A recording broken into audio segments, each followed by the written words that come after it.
কে নামটা উঠায়া দিবে। আলহামদুলিল্লাহ, সকলে বলে আলহামদুলিল্লাহ, চিৎকার দিয়ে বলি না আলহামদুলিল্লাহ। একটা খুশির সংবাদ, আলহামদুলিল্লাহ। আপনারা নাম শুনছেন, মুতালেব হোসেন সালেহী সাহেবের নাম শুনছেন তো? হুজুরের সন্তানকে পাওয়া যায় নাই, অনেকদিন হলো, শুনছেন না হুজুর? হুজুরের সন্তান হারায় গেছেন, অনেকদিন হয়েছে।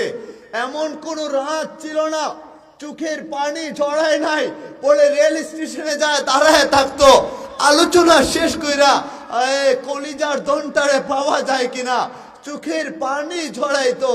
এমন কোন রাত নাই যে ওই মুতালেব হোসেন সালেহী সাহেবের স্ত্রী খানা খাইছে সন্তানদের রাইখা।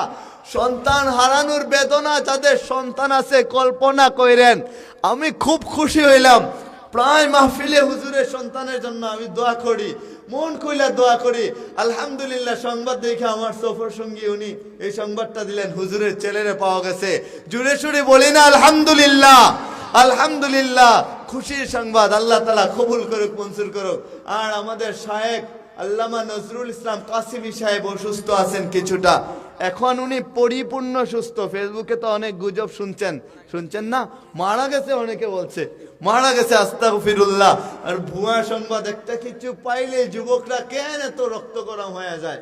যুবকদের রক্ত গরম হয়ে যায়, তাড়াতাড়ি বইলা ফেলবে, আবেগ বেশি ওদের, মাইরেই ফেলছে। উনি নিজে মৃত্যুর সংবাদ পড়ে, ওনার সাথে আমাদের নিয়মিত কথা হচ্ছে, নিয়মিত যোগাযোগ হচ্ছে।